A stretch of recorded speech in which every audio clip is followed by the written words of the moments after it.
दोस्तों मैं एक बारी फिर राजेश शर्मा बसंत ऋतु यूथ क्लब त्रिपुरी पटियाला संस्थापक आप जी सेवा ਵਿੱਚ ਹਾਜ਼ਰ ਹੋਇਆ ਹਾਂ। ਦੋਸਤੋ ਮੈਂ ਅੱਜ ਬਹੁਤ ਹੀ ਪਵਿੱਤਰ ਸਥਾਨ ਸੰਤਾਂ ਦੇ ਸਥਾਨ ਮਹਾਂਪੁਰਖਾਂ ਦੇ ਸਥਾਨ ਜਿਨ੍ਹਾਂ ਨੇ ਕਿ ਇਸ ਸਥਾਨ 'ਤੇ ਤਪ ਕੀਤਾ ਹੈ ਬਹੁਤ ਹੀ ਆਦਰਨੀਏ ਬਾਬਾ ਪੂਰਨ ਦਾਸ ਜੀ ਮਹਾਰਾਜ ਦੀ ਇਹ ਤੁਸੀਂ ਪ੍ਰਤਿਮਾ ਮੂਰਤੀ ਦੇਖ ਰਹੇ ਹੋ। ਉਹਨਾਂ ਦੇ ਨਾਲ ਬਾਬਾ ਪੂਰਨ ਦਾਸ ਜੀ ਮਹਾਰਾਜ ਦੀ ਤੁਸੀਂ ਮੂਰਤੀ ਦੇ ਦਰਸ਼ਨ ਕਰ ਰਹੇ ਹੋ, ਜੀਵਨ ਸਫਲ ਕਰ ਰਹੇ ਹੋ। ਉਸ ਦੇ ਨਾਲ ਹੀ ਮੈਂ ਤੁਹਾਨੂੰ ਸੰਤ ਬਾਬਾ ਬਿਰਮ ਦਾਸ ਜੀ ਮਹਾਰਾਜ ਜੋਗੀ ਰਾਜ ਜੀ ਦੇ ਵੀ ਪ੍ਰਤਿਮਾ ਮੂਰਤੀ ਦੇ ਦਰਸ਼ਨ ਕਰਾ ਰਿਹਾ ਹਾਂ। ਦੋਸਤੋ ਸੰਤ ਮਾਈ ਜੂਨੀ ਦਾਸ ਜੀ ਉਹਨਾਂ ਦੇ ਵੀ ਤੁਹਾਨੂੰ ਮੈਂ ਦਰਸ਼ਨ ਕਰਾ ਰਿਹਾ ਹਾਂ। ਦੋਸਤੋ ਇਹ ਸਥਾਨ ਜਦ ਲਿਖਿਆ ਹੈ ਕਿ संत कहे सह सुभाष संत कहे बिरथा ना जाए। दोस्तों ये संत बाबा रंगी राम जी महाराज की मूर्ति है और बहुत ही दिल दी गहराइयाँ तो उदासीन चार्य गुरु नानक सुपुत्र भगवान श्री चंद्र जी महाराज योगी राज जी की भी मूर्ति तुम दर्शन कर रहे हो। दोस्तों राधा राम जी महाराज लुबाना जिहदे भी तुम महापुरखों के दर्शन कर रहे हो। इस दे नाल ही बहुत ही आदरणीय बाबा बलवंत सिंह जी सिहोड़ा साहब वाले।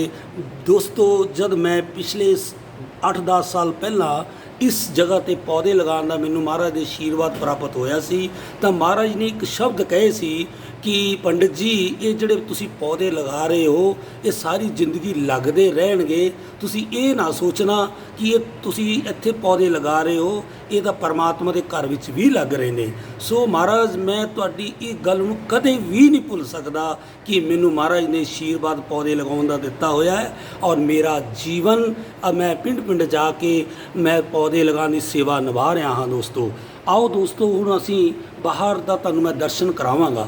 दोस्तों रमैन विच तुलसीदास महाराज ने लिखिया है अब मोए भा भयो हनुमंता बिन हरि किरपा मिले नहीं संता। दोस्तों बिना परमात्मा की किरपा तो महापुरखों के आशीर्वाद नहीं प्राप्त होंदा, उन्होंने दर्शन नहीं प्राप्त होंगे। आओ अज मैं तुहानूं बहुत ही पवित्र स्थान के अज दर्शन करा रहा हाँ और इत्थे जिहड़े मुख सेवादार ने उन्हां नाल भी गलबात करावांगा कि इस स्थान की महत्ता बारे वो दसन। और मैं एक बहुत ही प्राचीन इस दरख्त के हेठां खड़ा हाँ इस बारे भी वो चानण पाउणगे कि एक दरख्त क्या संतां दे नाल उहदा क्या जोड़ है। हुण मैं गल करांगा साडे मुख सेवादार अमरजीत सिंह जी लंग हुणां नाल जो जथेदार साहब जो कि इत्थे काफ़ी सालों तो महापुरखों के चरनां च रह के सेवा निभा रहे ने। हाँ जी अमरजीत सिंह जी लंग जी तुसी ये दसो इस स्थान की महत्ता बारे सानू चानण पाओ ताकि यूट्यूब चैनल बसंत ऋतु राजेश शर्मा यूट्यूब चैनल के जिन्ने भी दर्शक ने इस स्थान की महत्ता नू जान सकन। हाँ जी वाहिगुरू जी का खालसा वाहिगुरू जी की फतेह। धन धन बाबा पूरनदास महाराज जी, धन धन बाबा देवादास जी।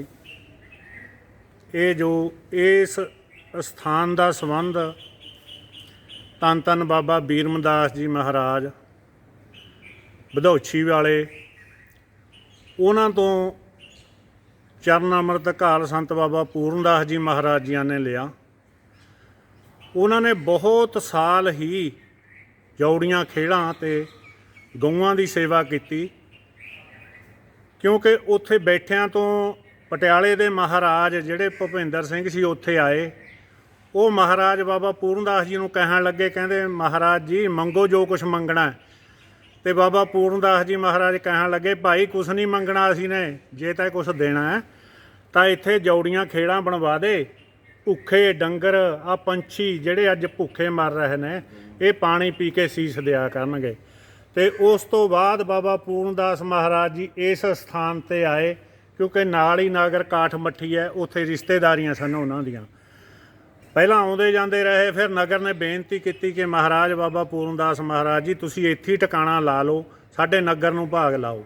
उस तो बाद बाबा पूरनदास जी महाराज इत्थे इस स्थान ते ये बिरछ जो तुसीं देख रहे हो ढक दा ते निम दा ये निम दा और ये ਢੱਕ ਦਾ ਦਰਖਤ ਹੈ ਜਿੱਥੇ ਇਹ ਅਮਰਜੀਤ ਸਿੰਘ ਜੀ ਦਾ ਕਹਿਣਾ ਹੈ ਕਿ ਸੁਣਦੇ ਹੈ ਕਿ ਇਹ ਕਿਉਂ ਇੰਨੇ ਪਾਪੂਲਰ ਨੇ, ਇੰਨੇ ਮਸ਼ਹੂਰ ਨੇ, ਕਿਉਂ ਇਹ ਦਰਖਤ ਇੰਨੇ ਬਚਾ ਕੇ ਰੱਖੇ ਹੋਏ ਨੇ।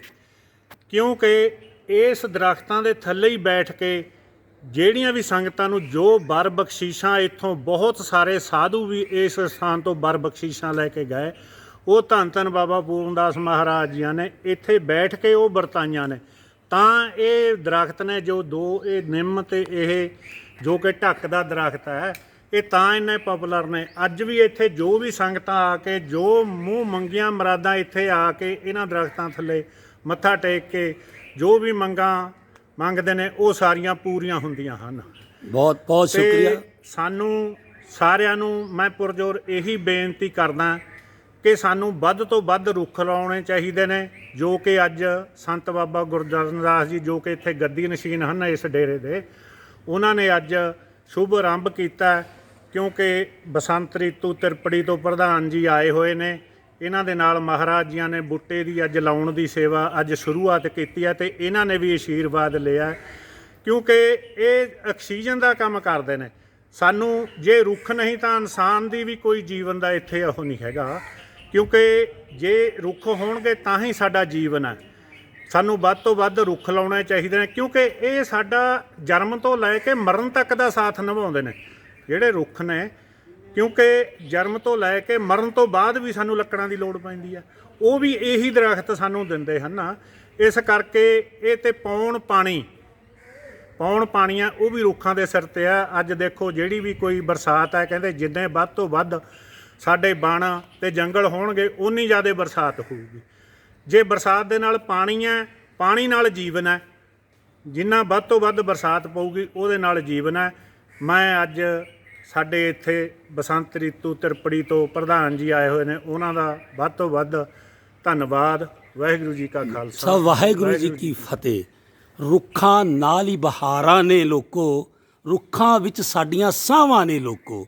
ਸੋ ਦੋਸਤੋ, ਇਹ ਰੁੱਖ ਸਾਡੇ ਜੀਵਨ ਦਾਤਾ ਨੇ, ਸਾਨੂੰ ਵਧੇਰੇ ਇਹਨਾਂ ਨਾਲ ਪਿਆਰ ਔਰ ਇਹਨਾਂ ਦੀ ਸੇਵਾ ਕਰਨੀ ਚਾਹੀਦੀ ਹੈ। ਦੋਸਤੋ, ਇਹ ਸੰਤ ਮਹਾਂਪੁਰਸ਼ਾਂ ਦੇ ਸਥਾਨ 'ਤੇ ਜੋ ਲੰਗਰ ਦੀ ਸੇਵਾ ਕੀਤੀ ਜਾਂਦੀ ਹੈ, ਬਹੁਤ ਸੰਗਤ ਉਰੇ ਆਉਂਦੀ ਹੈ। ਜਦ ਇੱਥੇ ਦਸਵੀਂ ਦਾ ਦਿਨ ਹੁੰਦਾ ਹੈ ਤਾਂ ਬਹੁਤ ਵੱਡਾ ਸਤਸੰਗ ਕੀਤਾ ਜਾਂਦਾ ਹੈ। ਇਹ ਲੰਗਰ ਹਾਲ ਹੈ ਜਿੱਥੇ ਕਿ ਸੰਗਤਾਂ ਨੂੰ ਪ੍ਰਸ਼ਾਦਾ ਛਕਾਇਆ ਜਾਂਦਾ ਹੈ। ਔਰ ਮਨਜੀਤ ਸਿੰਘ ਜੀ ਇੱਥੇ ਦੇ ਸਥਾਨ ਦੇ ਸੇਵਾਦਾਰ ਨੇ। ਆਓ ਉਹਨਾਂ ਨਾਲ ਗੱਲ ਕਰਦੇ ਆ ਇਸ ਲੰਗਰ ਹਾਲ ਬਾਰੇ, ਤੁਹਾਨੂੰ ਇਹ ਲੰਗਰ ਹਾਲ ਦੇ ਦਰਸ਼ਨ ਵੀ ਕਰਾਉਂਦੇ ਆ ਕਿ ਇੱਥੇ ਕਿਸ ਤਰ੍ਹਾਂ ਲੰਗਰ ਬਣਾਇਆ ਜਾਂਦਾ ਹੈ। ਹਾਂਜੀ ਮਨਜੀਤ ਸਿੰਘ ਜੀ, ਮੇਰੇ ਨਾਲ ਚੱਲੋ। ਹਰਦੇਵ ਸ਼ਰਮਾ ਜੀ, ਪਹਿਲਾਂ ਤਾਂ ਮੈਂ ਤੁਹਾਨੂੰ ਥੋੜ੍ਹਾ ਜਿਹਾ ਇਹਦੇ ਬਾਰੇ ਚਾਨਣਾ ਪਾਉਣਾ ਚਾਹੁੰਦਾ ਕਿ ਜਿਹੜਾ ਅੱਜ ਦਾ ਦਿਨ ਹੈ ਬੜਾ ਹੀ ਸੁਭਾਗਾ ਹੈ, ਕਿਉਂਕਿ ਅੱਜ ਦੇ ਦਿਨ ਤੁਸੀਂ ਸੰਤ ਮਹਾਰਾਜ ਇੱਥੇ ਜੋ ਗੱਦੀ ਨਸ਼ੀਨ ਨੇ ਸੰਤ ਗੁਰਚਰਨ ਦਾਸ ਜੀ, ਉਹਨਾਂ ਤੋਂ ਬੂਟੇ ਲਗਾਉਣ ਦੀ ਸ਼ੁਰੂਆਤ ਕਰਵਾਈ ਹੈ, ਜਿਹੜੇ ਕਿ ਸਾਨੂੰ ਸਾਡੇ ਜੀਵਨ ਵਿੱਚ ਆਕਸੀਜਨ ਲਈ ਅਤੇ ਹੋਰ ਸਾਡੀ ਨਿੱਜੀ ਵਰਤੋਂ ਲਈ ਬਹੁਤ ਜ਼ਰੂਰੀ ਨੇ। ਅਤੇ ਹੁਣ ਤੁਸੀਂ ਮੈਂ ਤਾਂ ਦੱਸ ਰਿਹਾ, ਥੋੜ੍ਹਾ ਪੁੱਛਿਆ ਜਿਸ ਦਾ ਲੰਗਰ ਦਾ ਸਿਸਟਮ ਕੀ ਹੈ। ਇੱਥੇ ਲੰਗਰ ਹੈ ਜਿਹੜਾ ਜੀ, ਉਹ ਬੜੇ ਹੀ ਮਤਲਬ ਕਿ ਬਹੁਤ ਜ਼ਿਆਦਾ ਸੰਗਤ, ਇੱਕ ਤਾਂ ਦਸਵੀਂ ਦਿਹਾੜਾ ਭਰਦਾ ਆਏ ਮਹੀਨੇ, ਦੂਜੇ ਜਿਹੜੇ 2 ਦਿਹਾੜੇ ਨੇ ਜਿਹਨੂੰ ਬਹੁਤ ਵੱਡੇ ਗਿਣਿਆ ਜਾਂਦਾ ਹੈ, ਉਹ ਮਈ 'ਚ 7, 8, 9 ਮਈ ਸੰਤ ਬਾਬਾ ਪੂਰਨਦਾਸ ਜੀ ਦੀ ਵਰਸ਼ੀ ਮਨਾਈ ਜਾਂਦੀ ਹੈ। 22, 23, 24 ਉਹ ਸ਼੍ਰੀਮਾਨ 111 ਸੰਤ ਬਾਬਾ ਬਲਵੰਤ ਸਿੰਘ ਜੀ ਸਹੋੜੇ ਵਾਲਿਆਂ ਦੀ ਵਰਸ਼ੀ ਮਨਾਈ ਜਾਂਦੀ ਹੈ, ਜਿੱਥੇ ਲੱਖਾਂ ਸੰਗਤਾਂ ਇਕੱਠੀਆਂ ਹੁੰਦੀਆਂ ਨੇ। ਸੰਗਤਾਂ ਨੂੰ ਦੇਖਦੇ ਹੋਏ, ਸੰਗਤਾਂ ਦੇ ਆਗਮਨ ਲਈ, ਸੰਗਤਾਂ ਦੀ ਸੇਵਾ ਲਈ ਜੋ ਇੱਥੇ ਦਾ ਸਿਸਟਮ ਬਣਾਇਆ ਹੈ, ਮੈਂ ਤੁਹਾਨੂੰ ਥੋੜ੍ਹਾ ਦੱਸਦਾ। ਮੈਂ ਇੱਕ ਗੱਲ ਹੋਰ ਸ਼ੇਅਰ ਕਰਾਂਗਾ ਮਨਜੀਤ ਸਿੰਘ ਜੀ, ਮੈਨੂੰ ਤੁਹਾਡੀ ਕਿਰਪਾ ਦੇ ਨਾਲ ਹੀ ਇੱਥੇ ਜਦ ਵੀ ਮੈਂ ਕਦੀ ਆਇਆ ਹਾਂ ਜਾਂ ਮੈਨੂੰ ਸੇਵਾ ਮਿਲੀ ਹੈ, ਉਹਦੇ ਵਿੱਚ ਤੁਹਾਡਾ ਹੀ ਰੋਲ ਹੁੰਦਾ ਹੈ। ਮੈਂ ਆਪਣੇ ਬਸੰਤ ਰੀਤੂ ਕਲੱਬ ਵੱਲੋਂ ਉਹ ਆਪਣੇ ਨਿੱਜੀ ਤੌਰ 'ਤੇ ਤੁਹਾਡਾ ਮੈਂ ਧੰਨਵਾਦ ਵੀ ਕਰਦਾ ਹਾਂ। ਨਹੀਂ, ਆਪਣੇ ਰਜੇਸ਼ ਜੀ, ਮੈਂ ਬੇਨਤੀ ਕਰਦਾ ਕਿ ਮੈਂ ਤਾਂ ਇੱਥੇ ਦੇ ਸੇਵਕਾਂ ਦਾ ਵੀ ਸੇਵਕ ਹਾਂ। ਜੋ ਸੇਵਾ ਨਿਮ ਕੇ ਪਰਮੇਸ਼ਰ ਦੀ ਕਿਰਪਾ ਨਾਲ ਹੀ ਹੁੰਦੀ ਹੈ। ਅਸੀਂ ਤਾਂ ਇੱਥੇ ਦੇ ਝਾੜੂ ਵਰਦਾਰ ਹੈ, ਜਿਹਨੂੰ ਇੱਥੇ ਦੇ ਕੁੱਕਰ ਹੈ, ਕੋਈ ਮੈਂ ਮਤਲਬ ਕਿ ਕਿਸੇ ਦਾ ਮੁਖੀ ਜਾਂ ਕੋਈ ਕੁਛ ਨਹੀਂ, ਸੇਵਾਦਾਰ ਦੇ ਤੌਰ 'ਤੇ ਮੈਂ ਤੁਹਾਨੂੰ ਸਾਰਾ ਦੱਸ ਰਿਹਾ। ਇਹ ਰੋਟੀਆਂ ਪਕਾਉਣ ਵਾਲੀ ਮਸ਼ੀਨ ਹੈ। ਇਹ ਰੋਟੀਆਂ ਪਕਾਉਣ ਵਾਲੀ ਮਸ਼ੀਨ ਹੈ ਜਿਹਦੀ ਕਿ ਕਪੈਸਿਟੀ ਘੰਟੇ ਦੀ 2500 ਪ੍ਰਸ਼ਾਦਾ ਤਿਆਰ ਕਰਦੀ ਹੈ। ਇਹਦੇ ਨਾਲ ਮੈਂ ਤੁਹਾਨੂੰ ਬਾਹਰ ਦਿਖਾਵਾਂਗਾ ਜਿਹੜੀਆਂ ਚੁਰਾਂ ਨੇ ਜਿੱਥੇ ਬੀਬੀਆਂ ਵੀ ਲਾਉਂਦੀਆਂ ਨੇ, ਉਹ ਵੀ ਘੰਟੇ ਦਾ 4-5 ਹਜ਼ਾਰ ਪ੍ਰਸ਼ਾਦਾ ਲਾਉਂਦੀਆਂ ਨੇ, ਜਦੋਂ ਕਿ ਸਾਨੂੰ ਘੰਟੇ ਦਾ ਇੱਥੇ 9 ਤੋਂ 10 ਹਜ਼ਾਰ ਤੱਕ ਪ੍ਰਸ਼ਾਦਾ ਚਾਹੀਦਾ ਹੁੰਦਾ ਅੱਜ 10ਵੀਂ ਸੰਗਤਾਂ ਲਈ ਪ੍ਰੋਗਰਾਮਾਂ 'ਤੇ। ਇਹ ਸਾਰਾ ਇਸ ਸਿਸਟਮ ਨਾਲ ਸਾਡਾ ਤਿਆਰ ਹੁੰਦਾ ਹੈ। ਦੂਜੇ ਪਾਸੇ ਮੈਂ ਤੁਹਾਨੂੰ ਦਿਖਾਉਣਾ ਸਾਡਾ ਜਿਹੜਾ ਲੰਗਰ ਬਣਾਉਣ ਦਾ ਸਿਸਟਮ ਹੈ ਉਹ ਸਾਰਾ ਸਟੀਮ ਦਾ ਬਣਿਆ ਹੋਇਆ। ਸਾਰਾ ਸਟੀਮ ਦਾ ਬਣਿਆ ਹੋਇਆ ਹੈ। ਸਟੀਮ ਦਾ ਸਾਡਾ ਬੋਇਲਰ ਲੱਗਿਆ ਹੋਇਆ ਹੈ। ਓਕੇ। ਸਾਰਾ ਭੋਜਨ, ਸਾਰੀਆਂ ਸਬਜ਼ੀਆਂ, ਖੀਰ ਆਦਿ ਜੋ ਵੀ ਬਣਾਉਣਾ ਹੈ ਇਹਨਾਂ ਵਿੱਚ ਬਣਦਾ ਹੈ। ਇਹਨਾਂ ਵਿੱਚ ਬਣਦਾ ਹੈ। ਵਾਹ ਇਹ ਜੀ ਤੁਸੀਂ ਵਾਹ, ਕੜਾਹੇ ਸਾਰੇ ਵਾਹ ਦੇਖ ਜੀ ਰਹੇ ਵਾਹ, ਹੋ। ਵਾਹ ਜੀ ਵਾਹ, ਕੀ ਬਾਤ। ਸਿਸਟਮ ਆ ਸਾਰਾ, ਗੇਅਰ ਬਕਸਾ, ਪੈਪਾਂ ਆ ਰਹੀਆਂ ਨੇ, ਉਧਰੋਂ ਬਾਹਰ ਬੋਇਲਰ ਹੈ, ਤੁਹਾਨੂੰ ਉਹ ਦਿਖਾਵਾਂਗਾ ਮੈਂ। ਸਤਿਗੁਰੂ ਹੋਏ ਦਿਆਲ ਤਾਂ ਸ਼ਰਧਾ ਪੂਰੀਏ। ਦੋਸਤੋ, ਇਹ ਜਦ ਸਤਿਗੁਰਾਂ ਦੀ ਕਿਰਪਾ ਹੁੰਦੀ ਹੈ ਤਦੇ ਹੀ ਸੰਗਤ ਇੰਨੀ ਭਾਵ ਮੁਕਤ ਹੋ ਕੇ ਸੇਵਾ ਕਰਦੀ ਹੈ। ਹੁਣ ਸਾਨੂੰ ਮਨਜੀਤ ਸਿੰਘ ਜੀ ਕੁਝ ਹੋਰ ਦਿਖਾਉਣਾ ਚਾਹੁੰਦੇ ਨੇ। ਹਾਂਜੀ ਮਨਜੀਤ ਸਿੰਘ ਜੀ, ਇਹ ਦੱਸੋ ਹੁਣ ਤੁਸੀਂ ਕੀ ਦਿਖਾਉਣਾ ਚਾਹੁੰਦੇ ਹੋ? ਇਸ ਦੇ ਨਾਲ ਨਾਲ ਹੀ ਜਿਹੜਾ ਤੁਹਾਨੂੰ ਮੈਂ ਪਹਿਲਾਂ ਦੱਸਿਆ ਸਾਡਾ ਲੱਸੀ ਰੜਕਣ ਦਾ ਸਿਸਟਮ ਹੈ। ਇਹ 2 ਮਟਕੇ ਨੇ, ਮਸ਼ੀਨ ਲੱਗੀ ਹੋਈ ਹੈ ਬਿਜਲੀ ਦੀ, ਓਕੇ। ਜਿਹਦੇ ਰਾਹੀਂ ਇੱਥੇ ਕਾਫੀ ਲੱਸੀ ਦੀ, ਜਦੋਂ ਕਿ ਪ੍ਰੋਗਰਾਮਾਂ 'ਤੇ ਲੱਸੀ ਸ੍ਰੀ ਦੁਖਨਿਵਾਰਨ ਸਾਹਿਬ ਜਾਂ ਕਿਸੇ ਹੋਰ ਵੀ ਗੁਰੂ ਘਰ 'ਤੇ ਲੋੜ ਪੈਂਦੀ ਹੈ ਤਾਂ ਇੱਥੋਂ ਲਿਜਾ ਕੇ ਨੌਮੀ ਵਾਲੇ ਦਿਨ ਜਾਂ ਹੋਰ ਉਹਨਾਂ 'ਤੇ ਤਿਉਹਾਰਾਂ 'ਤੇ ਸਾਰੀ ਕੜੀ ਬਣਾਈ ਜਾਂਦੀ ਹੈ। ਮਤਲਬ ਇਸ ਘਰ ਤੋਂ, ਇਹ ਬਾਬਾ ਪੂਰਨਦਾਸ ਜੀ ਦੇ ਇਸ ਡੇਰੇ ਤੋਂ ਜਿੱਥੇ ਵੀ ਕਿਤੇ ਲੋੜ ਪੈਂਦੀ ਹੈ ਕਿਸੇ ਚੀਜ਼ ਦੀ, ਇਹਨਾਂ ਚੀਜ਼ਾਂ ਦੀ, ਉਹ ਸਾਰੀ ਵਸਤੂ ਉੱਥੇ ਪਹੁੰਚਾਈ ਜਾਂਦੀ ਹੈ। ਕਿਉਂਕਿ ਲੰਗਰ ਸਾਰਿਆਂ ਦੇ ਸਾਂਝਾ ਹੈ। ਗੁਰੂ ਸਾਹਿਬ ਨੇ ਚਲਾਇਆ 20 ਰੁਪਏ ਤੋਂ ਚਲਾਇਆ, ਉਹੀ 20 ਰੁਪਏ ਸਾਤੋਂ ਅੱਜ ਤੱਕ ਨਹੀਂ ਮੁੱਕ ਰਹੇ। ਪਤਾ ਨਹੀਂ ਕਿੰਨੀ ਜੁਗਾਂ ਤੱਕ ਇਹ ਚੱਲਦਾ ਹੀ ਰਹੇਗਾ। ਦੋਸਤੋ, ਆਓ ਤੁਹਾਨੂੰ ਮੈਂ ਲੰਗਰ ਹਾਲ ਦੇ ਦਰਸ਼ਨ ਕਰਾਉਣਾ ਹਾਂ। ਇਹ ਬੋਇਲਰ ਸਿਸਟਮ ਹੈ ਜਿਹੜੇ ਰਾਹੀਂ ਸਾਰਾ ਕੁਝ ਇਹ ਲੰਗਰ ਇੱਥੇ ਤਿਆਰ ਕੀਤਾ। ਦੇਖੋ ਕਿੱਡਾ ਵੱਡਾ ਹਾਲ ਹੈ। ਇਹ ਇਹਦੀ ਟੋਟਲ ਕਿੰਨੇ ਏਰੀਏ 'ਚ ਹੋਏਗਾ ਜੀ? ਇਹ 7 ਬਿੱਗੇ 'ਚ ਇਹ ਹਾਲ ਹੈ। ਦੇਖੋ, ਨਰ ਸੇਵਾ ਨਰੈਣ ਸੇਵਾ ਭਾਵਨਾ ਦੇ ਵਿੱਚ ਇੱਥੇ ਲੰਗਰ ਦੇ ਵਿੱਚ ਹਜ਼ਾਰਾਂ ਲੋਕਾਂ ਦੀ ਸੇਵਾ ਕੀਤੀ ਜਾਂਦੀ ਹੈ, ਪ੍ਰਸ਼ਾਦਾ ਛਕਾਇਆ ਜਾਂਦਾ ਹੈ। ਕਿਉਂਕਿ ਗੁਰੂ ਮਹਾਰਾਜ ਨੇ ਪ੍ਰਸ਼ਾਦੇ ਦੀ ਸਾਨੂੰ ਸੇਵਾ ਦੇ ਕੇ ਇਕਜੁੱਟ ਹੋ ਕੇ ਸਾਰਿਆਂ ਨੂੰ ਲੰਗਰ ਦੀ ਪੰਗਤ ਔਰ ਸੰਗਤ ਦਾ ਸੰਦੇਸ਼ ਦਿੱਤਾ ਹੈ। ਦੋਸਤੋ, ਅਸੀਂ ਜਿੰਨਾ ਵੀ ਅਸੀਂ ਆਪਣੇ ਜੀਵਨ ਨੂੰ ਸਫਲ ਕਰਨਾ ਚਾਹੀਏ ਤਾਂ ਮਹਾਰਾਜ ਨੂੰ ਯਾਦ ਕਰੀਏ। ਮਹਾਰਾਜ ਦੇ ਬਾਣੀ 'ਚ ਜੋ ਉਪਦੇਸ਼ ਦਿੱਤੇ ਨੇ, ਬਹੁਤ ਜਨਮ ਵਿਛੜੇ ਥੇ ਮਾਧੋ, ਇਹ ਜਨਮ ਤੁਮਾਰੇ ਲੇਖੇ। ਸਾਨੂੰ ਆਪਣਾ ਜੀਵਨ ਸੇਵਾਮਈ ਬਣਾਉਣਾ ਚਾਹੀਦਾ ਹੈ, ਮਹਾਂਪੁਰਖਾਂ ਦੇ ਦੱਸੇ ਹੋਏ ਸੰਦੇਸ਼ਾਂ 'ਤੇ ਚੱਲਣਾ ਚਾਹੀਦਾ ਹੈ। ਹਾਂਜੀ, ਤੁਸੀਂ ਇਹ ਕੀ ਦਿਖਾਉਣਾ ਚਾਹੁੰਦੇ ਹੋ? ਅਸੀਂ ਤੁਹਾਨੂੰ ਅੱਜ ਇੱਥੇ ਫਕੀਰੋਂ ਕੇ ਬਖਸ਼ੀਸ਼ੇ ਤਖਤ ਰੋੜੇਵਾਲ ਸਾਹਿਬ ਜੋ ਬੀਬੀਆਂ ਮਾਈਆਂ ਸੇਵਾ ਕਰਦੀਆਂ ਹਨ, ਉਹ ਲੋਹਾ ਤੁਹਾਨੂੰ ਦਿਖਾਉਣਾ ਚਾਹੁੰਦੇ ਹਾਂ। ਇਹ ਲੋਹਾਂ ਤੇ ਬੀਬੀਆਂ ਤੇ ਮਾਈਆਂ ਪ੍ਰਸ਼ਾਦਾ ਪਕਾਉਂਦੀਆਂ ਹਨ ਅਤੇ ਸੰਗਤ ਨੂੰ ਛਕਾਉਂਦੀਆਂ ਹਨ ਤੇ ਸੇਵਾ ਕਰਦੀਆਂ ਹਨ। ਨਾਲ ਹੀ ਭਾਂਡੇ ਸਾਫ਼ ਕਰਨ ਵਾਲਾ ਇਹ ਵੀ ਹਾਲ ਬਣਿਆ ਹੋਇਆ ਹੈ, ਜਿਸ ਦੇ ਵਿੱਚ ਸੰਗਤ ਬਹੁਤ ਹੀ ਸ਼ਰਧਾ ਨਾਲ ਬਰਤਨ ਲਿਆ ਕੇ ਉਹਨਾਂ ਨੂੰ ਸਾਫ਼ ਕਰਕੇ ਸੰਗਤ ਦੇ ਵਿੱਚ ਵਰਤਾਉਣ ਦਾ ਉਪਰਾਲਾ ਕਰਦੇ ਹਨ।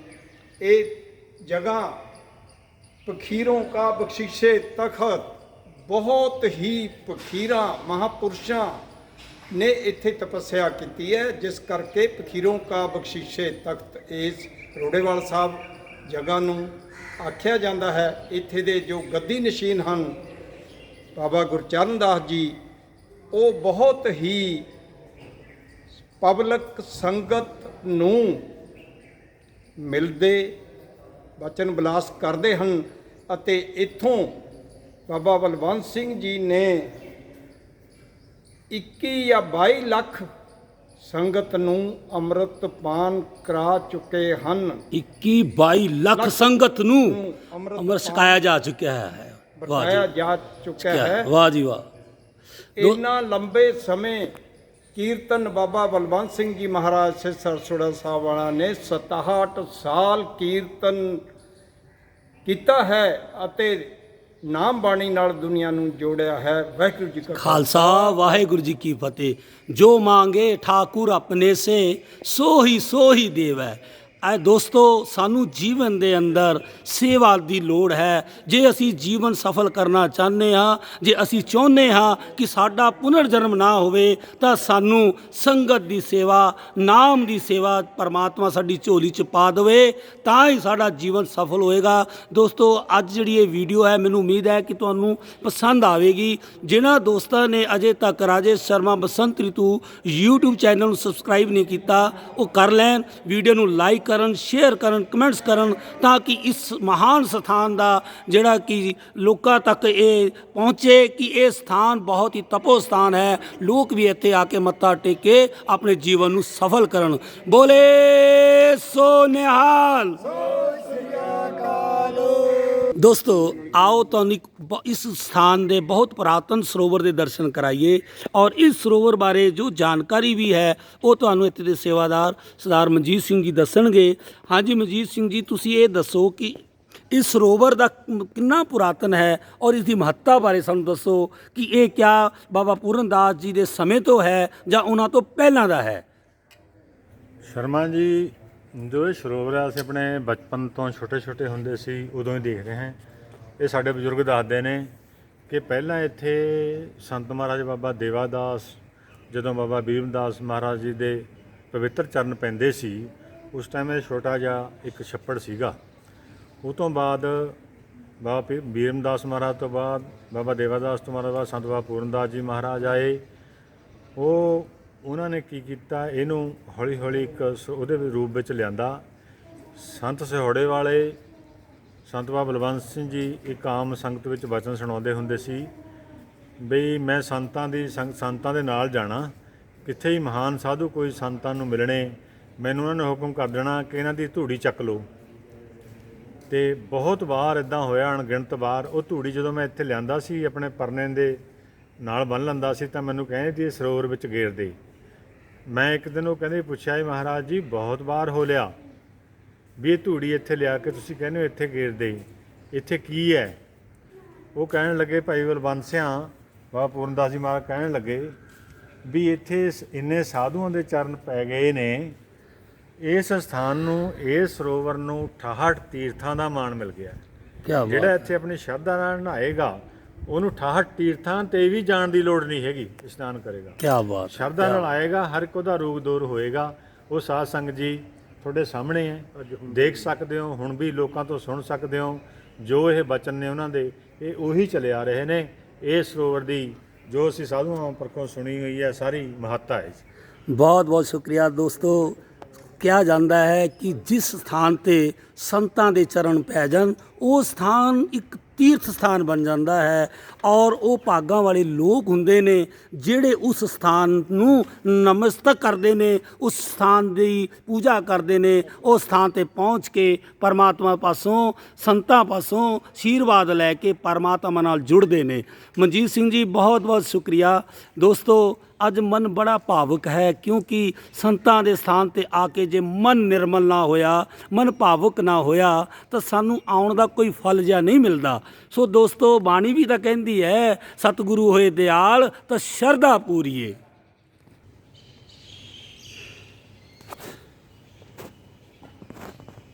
ਦੋਸਤੋ ਇਸ ਪਵਿੱਤਰ ਸਰੋਵਰ ਦੇ ਬਿਲਕੁਲ ਪਿੱਛੇ ਤੁਸੀਂ ਦੇਖੋਗੇ ਕਿ ਇੱਕ ਹਾਲ ਦਾ ਨਿਰਮਾਣ ਹੋ ਰਿਹਾ ਹੈ। ਸੰਗਤ ਦੇ ਸਤਸੰਗ ਦਾ ਹਾਲ ਬਣ ਰਿਹਾ ਹੈ, ਜਿੱਥੇ ਮਹਾਂਪੁਰਖ ਪ੍ਰਵਚਨ ਕਰਨਗੇ, ਸੰਗਤਾਂ ਨੂੰ ਗੁਰਬਾਣੀ ਨਾਲ ਜੋੜਨਗੇ। ਆਓ ਅਸੀਂ ਮਨਜੀਤ ਸਿੰਘ ਜੀ ਨੂੰ ਇਹ ਪੁੱਛਦੇ ਹਾਂ ਕਿ ਇਹ ਜਿਹੜਾ ਹਾਲ ਬਾਰੇ ਤੁਸੀਂ ਆਪਣੇ ਵਿਚਾਰ ਦੱਸੋ ਕਿ ਇਹ ਹਾਲ ਕਦ ਤੋਂ ਸ਼ੁਰੂ ਹੋਇਆ ਔਰ ਕਦ ਇਹ ਕੰਪਲੀਟ ਹੋਏਗਾ, ਔਰ ਇਹਦੀ ਮਹੱਤਤਾ ਬਾਰੇ ਦੱਸੋ। ਰਜੇਸ਼ ਜੀ, ਹਾਲ ਤੋਂ ਪਹਿਲਾਂ ਇੱਕ ਮੇਰੇ ਮਨ ਵਿੱਚ ਹੋ ਰਹੀ ਹੈ, ਜੋ ਇੱਥੇ ਦੀ ਇੱਕ ਬੜੀ ਵੱਡੀ ਹਿਸਟਰੀ ਹੈ। ਸੰਤ ਮਹਾਰਾਜ ਬਾਬਾ ਬੀਰਮ ਦਾਸ ਜੀ ਮਹਾਰਾਜ ਜੀ ਦੇ ਸਮਕਾਲੀ ਸੰਤ ਬਾਬਾ ਦੇਵਾ ਦਾਸ ਜੀ ਸਨ, ਜੋ ਇਸ ਸਥਾਨ 'ਤੇ ਰਹਿੰਦੇ ਸੀ। ਕਿਉਂਕਿ ਸੰਤ ਬਾਬਾ ਬੀਰਮ ਦਾਸ ਜੀ ਮਹਾਰਾਜ ਦੀ ਜੋ ਆਯੂ ਹੈ ਉਹ 321 ਵਰਸ ਦੱਸੀ ਜਾਂਦੀ ਹੈ। ਕਿਆ ਬਾਤ ਹੈ! ਉਹਦੇ ਵਿੱਚੋਂ ਮਹਾਂਪੁਰਖ ਦੱਸਦੇ ਹੁੰਦੇ ਸੀ ਵੀ 224 ਵਰਸ ਮਹਾਰਾਜ ਇੱਥੇ ਇਹਦੇ ਨਾਲ ਵਿਚਰੇ ਨੇ ਆਲੇ ਦੁਆਲੇ ਹੀ। ਅਤੇ ਸੰਤ ਮਹਾਰਾਜ ਦੇਵਾ ਦਾਸ ਜੀ ਸੀ, ਉਹ ਗੁਰੂ ਪਾਤਸ਼ਾਹ, ਦੀਨ ਦੁਨੀ ਦੇ ਮਾਲਕ, ਕਲਯੁਗ ਦੇ ਜਹਾਜ਼ ਸ੍ਰੀ ਗੁਰੂ ਗ੍ਰੰਥ ਸਾਹਿਬ ਮਹਾਰਾਜ ਜੀ ਦੇ ਬਹੁਤ ਹੀ ਉਪਾਸ਼ਕ ਸਨ। ਗੁਰਬਾਣੀ ਨਾਲ ਬਹੁਤ ਜ਼ਿਆਦਾ ਪ੍ਰੇਮ ਕਰਿਆ ਕਰਦੇ ਸਨ। ਉਹਨਾਂ ਨੇ ਸੁਣਿਆ ਵੀ ਸੰਤ ਬਾਬਾ ਵੀਰਦਾਸ ਮਹਾਰਾਜ ਜੀ ਨੂੰ ਬੇਨਤੀ ਕੀਤੀ ਕਿ ਮੈਨੂੰ ਗੁਰੂ ਪਾਤਸ਼ਾਹ ਗੁਰੂ ਗ੍ਰੰਥ ਸਾਹਿਬ ਮਹਾਰਾਜ ਦਾ ਸਰੂਪ ਚਾਹੀਦਾ ਹੈ, ਜੇ ਕਿਤੋਂ ਮਿਲ ਜਾਵੇ ਉਹ ਉਪਲਬਧ ਕਰਵਾਓ। ਤਾਂ ਬਾਬਾ ਵੀਰਦਾਸ ਜੀ ਮਹਾਰਾਜ ਬੜੇ ਤਪੱਸਵੀ, ਜਿਨ੍ਹਾਂ ਨੂੰ ਕਿ ਸਾਰੇ ਜਗਤ ਵਿੱਚ ਦੁਨੀਆ ਜਾਣਦੀ ਹੈ, ਉਹਨਾਂ ਨੇ ਫਿਰ ਮਹਾਰਾਜਾ ਪਟਿਆਲਾ ਜੋ ਇੱਥੇ ਸਰਦਾਰ ਸਨ, ਕਿਸੇ ਰਾਹੀਂ ਇਹਨਾਂ ਨੂੰ ਕੀਤਾ ਵੀ ਇੱਥੇ ਸੰਤ ਬੈਠੇ ਨੇ, ਇਹਨਾਂ ਨੂੰ ਪਾਤਸ਼ਾਹ ਗੁਰੂ ਮਹਾਰਾਜ ਦੀ ਜੋ ਸਰੂਪ ਹੈ ਉਹ ਲਿਆ ਕੇ ਦਿਓ ਕਿਤੋਂ ਨਾ ਕਿਤੋਂ। ਉਹ ਲਾਹੌਰ ਤੋਂ ਸਰੂਪ ਫਿਰ ਗੁਰੂ ਪਾਤਸ਼ਾਹ ਨੂੰ ਮੰਗਵਾ ਕੇ ਬਾਬਾ ਵੀਰਦਾਸ ਮਹਾਰਾਜ ਜੀ ਨੇ ਲਿਆ ਕੇ ਇੱਥੇ ਦਿੱਤਾ, ਜਿਹੜਾ ਕਿ ਇੱਥੇ ਹਾਲੇ ਵੀ ਦਰਸ਼ਨਾਂ ਲਈ ਮੌਜੂਦ ਹੈ। ਬਹੁਤ ਜ਼ਿਆਦਾ 70-80 ਸਾਲ ਪਹਿਲਾਂ ਤੋਂ ਉਹ ਜੋ ਸਰੂਪ ਹੈ ਮਹਾਰਾਜ ਦਾ ਇੱਥੇ ਸਥਿਤ ਹੈ, ਤਾਂ ਕਿ ਇੱਥੇ ਪਹਿਲਾਂ ਤੋਂ ਹੀ ਗੁਰੂ ਗ੍ਰੰਥ ਸਾਹਿਬ ਮਹਾਰਾਜ ਦੀ ਛਤਰ ਛਾਇਆ ਹੇਠ ਹੀ ਜਿਹੜੇ ਸਾਧੂ ਸਾਰੇ ਹੋਏ ਨੇ, ਉਹਨਾਂ ਦੀ ਛਤਰ ਛਾਇਆ ਹੇਠ ਹੀ ਉਹਨਾਂ ਨੇ ਆਪਣੀ ਤਪੱਸਿਆ ਕਰਕੇ ਜੋ ਆਪਣਾ ਨਾਮ ਜਪਿਆ, ਨਾਮ ਦੇ ਰਾਹੀਂ ਗੁਰੂ ਗ੍ਰੰਥ ਸਾਹਿਬ ਮਹਾਰਾਜ ਨੇ ਸਾਰੇ ਸਾਧੂਆਂ 'ਤੇ ਕਿਰਪਾ ਕੀਤੀ ਹੈ। ਤਾਂ ਇੱਥੋਂ ਜ਼ਿਆਦਾ ਇਹ ਡੇਰਾ ਸਭ ਤੋਂ ਜ਼ਿਆਦਾ ਉਹਨਾਂ ਦੀ ਛਤਰ ਛਾਇਆ ਹੇਠ ਹੀ ਵੱਡਾ ਹੋਇਆ ਹੈ। ਉਸ ਤੋਂ ਬਾਅਦ ਸੰਤ ਬਾਬਾ ਪੂਰਨਦਾਸ ਜੀ ਮਹਾਰਾਜ 1966 ਵਿੱਚ ਅਕਾਲ ਪੁਰਖ ਦੇ ਚਰਨਾਂ ਵਿੱਚ ਜਾ ਵਿਰਾਜੇ। ਉਸ ਤੋਂ ਬਾਅਦ ਜਿਹੜੇ ਗੱਦੀ 'ਤੇ ਸੰਤ ਬਾਬਾ ਬਲਵੰਤ ਸਿੰਘ ਜੀ ਸਿੱਧਸਰ ਸੋਹੜਾ ਸਾਹਿਬ ਵਾਲੇ, ਜਿਨ੍ਹਾਂ ਨੇ ਕਿ ਘੱਟੋ ਘੱਟ 61-62 ਸਾਲ ਕੀਰਤਨ ਕਰਕੇ ਸੰਗਤਾਂ ਨੂੰ ਤਾਰਿਆ ਹੈ, ਗੁਰੂ ਗ੍ਰੰਥ ਸਾਹਿਬ ਮਹਾਰਾਜ ਨਾਲ ਜੋੜਿਆ ਹੈ, 22 ਲੱਖ ਪ੍ਰਾਣੀ ਨੂੰ ਅੰਮ੍ਰਿਤਪਾਨ ਕਰਾਇਆ ਹੈ, ਸਿੱਖੀ ਨਾਲ ਲੋਕਾਂ ਨੂੰ ਜੋੜਿਆ। ਜਿਹਨਾਂ ਨੂੰ ਇਹ ਨਹੀਂ ਪਤਾ ਤੇ ਸਿੱਖੀ ਬਾਰੇ ਜਾਣਦੇ ਸੀ, ਉਹਨਾਂ ਨੂੰ ਸਾਰੀ ਸਿੱਖੀ ਦਾ ਉਹਨੇ ਦੱਸਿਆ। ਉਸ ਤੋਂ ਬਾਅਦ ਇਹ ਦੋਵੇਂ ਮਹਾਂਪੁਰਖਾਂ ਦੀ ਯਾਦ ਵਿੱਚ ਹੀ ਸੰਤ ਬਾਬਾ ਪੂਰਨਦਾਸ, ਸੰਤ ਬਲਵੰਤ ਸਿੰਘ ਮਹਾਰਾਜ ਦੀ ਯਾਦ ਵਿੱਚ ਇਹ ਕੀਰਤਨ ਹਾਲ ਬਣਾਇਆ ਜਾ ਰਿਹਾ ਹੈ, ਜਿਹੜਾ ਕਿ ਅੰਡਰ ਕੰਸਟਰਕਸ਼ਨ ਹੈ ਅਤੇ ਇਹਦੀ ਤਿਆਰੀ ਚੱਲ ਰਹੀ ਹੈ। ਇਹ ਬਹੁਤ ਵੱਡਾ ਹਾਲ ਹੈ। ਇਹਦੇ ਵਿੱਚ ਸੰਗਤ ਦੇ ਬੈਠਣ ਦੀ 10,000 ਸੰਗਤ ਦੀ ਕਪੈਸਿਟੀ ਹੈ। ਇਹਦੇ ਵਿੱਚ ਕਿਸੇ ਸੇਵਕ ਨੇ ਇੱਕ ਪੱਖਾ ਵੀ ਦੇਖੋਗੇ ਉਹ ਬੜਾ ਆਧੁਨਿਕ ਹੈ, ਉਹ ਇਕੱਲਾ ਹੀ ਸਾਰੀ ਜਗ੍ਹਾ ਹਵਾ ਦੇ ਰਿਹਾ, ਜੋ ਕਿ USA ਮੇਡ ਹੈ, ਅਤੇ 5 ਲੱਖ ਦਾ ਉਹ ਪੱਖਾ ਲਿਆ ਕੇ ਕਿਸੇ ਸੇਵਕ ਨੇ ਲਾਇਆ ਸੀਗਾ। ਇਸ ਸਥਾਨ ਦੀ ਜੀ ਜੇ ਮਹੱਤਤਾ ਬਾਰੇ ਦੱਸਣ ਲੱਗੀ ਇਸ ਸੇਵਕ ਹੈ ਦੱਸ ਨਹੀਂ ਸਕਦੇ, ਬਾਕੀ ਕਾਲ ਰੂਪ ਮਹਾਰਾਜ ਆਪ ਹੀ ਜਾਣਦੇ ਨੇ, ਗੁਰੂ ਗ੍ਰੰਥ ਸਾਹਿਬ ਮਹਾਰਾਜ ਆਪ ਹੀ ਜਾਣਦੇ ਨੇ, ਜੋ ਇੱਥੇ ਸਾਧੂ ਮਹਾਂਪੁਰਖ ਹੋਏ ਨੇ ਉਹ ਆਪ ਹੀ ਜਾਣਦੇ ਨੇ। ਵਾਹਿਗੁਰੂ ਜੀ ਕਾ ਖਾਲਸਾ, ਵਾਹਿਗੁਰੂ ਜੀ ਕੀ ਫਤਿਹ। ਦੋਸਤੋ, ਇਹ ਗੱਡੀ ਭਰੀ ਪਈ ਹੈ ਰੁੱਖਾਂ ਦੇ ਨਾਲ। ਇਹ ਪੌਦਿਆਂ ਦੀ ਸੇਵਾ ਸਾਨੂੰ ਸਰਦਾਰ ਮਨਜੀਤ ਸਿੰਘ ਜੀ ਦੇ ਵੱਲੋਂ ਔਰ ਇਸ ਸਥਾਨ ਦੇ ਵੱਲੋਂ ਸਾਨੂੰ ਜੋ ਸੇਵਾ ਬਸੰਤ ਰਿਤੂ ਕਲੱਬ ਨੂੰ ਦਿੱਤੀ ਗਈ ਹੈ, ਅਸੀਂ ਸਮਝਦੇ ਹਾਂ ਕਿ ਸਾਡਾ ਸਾਰੇ ਮੈਂਬਰਾਂ ਦੀ ਸੇਵਾ ਅੱਜ ਇੱਥੇ ਸਥਾਨ 'ਤੇ ਪੌਦਾ ਲਗਾ ਕੇ ਸਫਲ ਹੋਈ ਹੈ ਔਰ ਸਾਨੂੰ ਆਸ਼ੀਰਵਾਦ ਮਿਲਿਆ ਹੈ। ਔਰ ਮੈਂ ਮਨਜੀਤ ਸਿੰਘ ਜੀ ਨੂੰ ਪੁੱਛਣਾ ਚਾਹਾਂਗਾ ਕਿ ਮਨਜੀਤ ਸਿੰਘ ਜੀ, ਇਹ ਤੁਸੀਂ ਜਿਹੜੇ ਦਰਖਤ ਪੌਦੇ ਲੈ ਕੇ ਆਏ ਹੋ, ਇਹ ਕਿਹੜੇ ਨੇ ਔਰ ਇੱਥੇ ਕਿੰਨੇ ਪੌਦੇ ਲੱਗਣੇ ਨੇ? ਹਾਂਜੀ, ਇਹ ਪੌਦੇ ਜਿਹੜੇ ਆਏ ਨੇ ਜੀ ਅੱਜ, ਇਹ ਜੋ ਬਸੰਤ ਰਿਤੂ ਕਲੱਬ ਤ੍ਰਿਪੜੀ ਉਹਨਾਂ ਦੀ ਸੇਵਾ ਸਾਰੀ ਰਾਜੇਸ਼ ਸ਼ਰਮਾ ਜੀ ਉਹਨਾਂ ਦੇ ਪ੍ਰਧਾਨ ਨੇ। ਉਹਨਾਂ ਨੂੰ ਮੈਂ ਕਿਹਾ ਵੀ ਰੋੜੇਵਾਲ ਸਾਹਿਬ ਬਹੁਤ ਵੱਡਾ ਡੇਰਾ ਹੈ, ਗੁਰੂ ਘਰ ਹੈ, ਉੱਥੇ ਪੌਦਿਆਂ ਦੀ ਸੇਵਾ ਕਰਨੀ ਹੈ।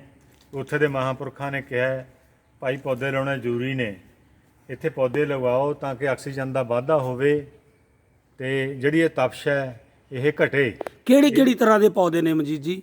ਇਹ ਪੌਦੇ ਜੀ ਸਾਡੇ ਕੋਲ ਜਿਹੜੇ ਪਿੱਪਲ ਦੇ ਪੌਦੇ ਨੇ, ਜਿਹੜਾ ਕਿ 24 ਘੰਟੇ ਆਕਸੀਜਨ ਛੱਡਦਾ ਹੈ, ਬੋਹੜ ਦੇ ਨੇ, ਨਿੰਮ ਦੇ ਨੇ, ਜਿਹੜਾ ਕਿ ਮੈਡੀਕੇਟਡ ਪੇੜ ਮੰਨਿਆ ਜਾਂਦਾ ਹੈ, ਜਾਮਣ ਹੈ ਜਿਹੜਾ ਕਿ ਜਿਹਦੀ ਬਹੁਤ ਮਹੱਤਤਾ ਹੈ, ਬਹੁਤ ਵਧੀਆ ਪੇੜ ਹੈ, ਅਤੇ ਹੋਰ ਫਰਾਂ ਹੈ, ਹੋਰ ਕਈ ਤਰ੍ਹਾਂ ਦੇ ਜਿਹੜੇ ਪੇੜ ਨੇ ਛੋਟੇ, ਜਿੱਦਾਂ ਛਾਂ ਵਾਲੇ ਨੇ, ਜਿਹਨੂੰ ਧਰੇਕ ਕਿਹਾ ਜਾਂਦਾ ਹੈ, ਉਹ ਵੀ ਨੇ।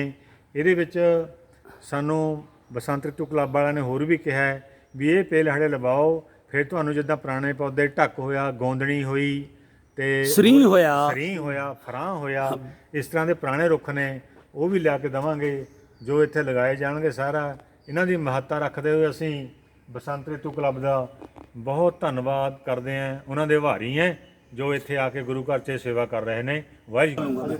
ਹਾਂ ਦੋਸਤੋ, ਮੈਂ ਮਨਜੀਤ ਸਿੰਘ ਜੀ ਨੇ ਗੱਲ ਕਹੀ ਕਿ ਅਸੀਂ ਧੰਨਵਾਦ ਕਰਦੇ ਨਹੀਂ, ਅਸੀਂ ਇਸ ਸਥਾਨ ਦੇ ਮਹਾਂਪੁਰਖਾਂ ਦੇ ਇਸ ਸਥਾਨ ਦੇ ਰਿਣੀ ਆ ਕਿ ਸਾਨੂੰ ਮਹਾਂਪੁਰਖਾਂ ਨੇ ਸਾਨੂੰ ਸੇਵਾ ਦਿੱਤੀ ਔਰ ਸਾਡਾ ਜੀਵਨ ਸਫਲ ਕੀਤਾ।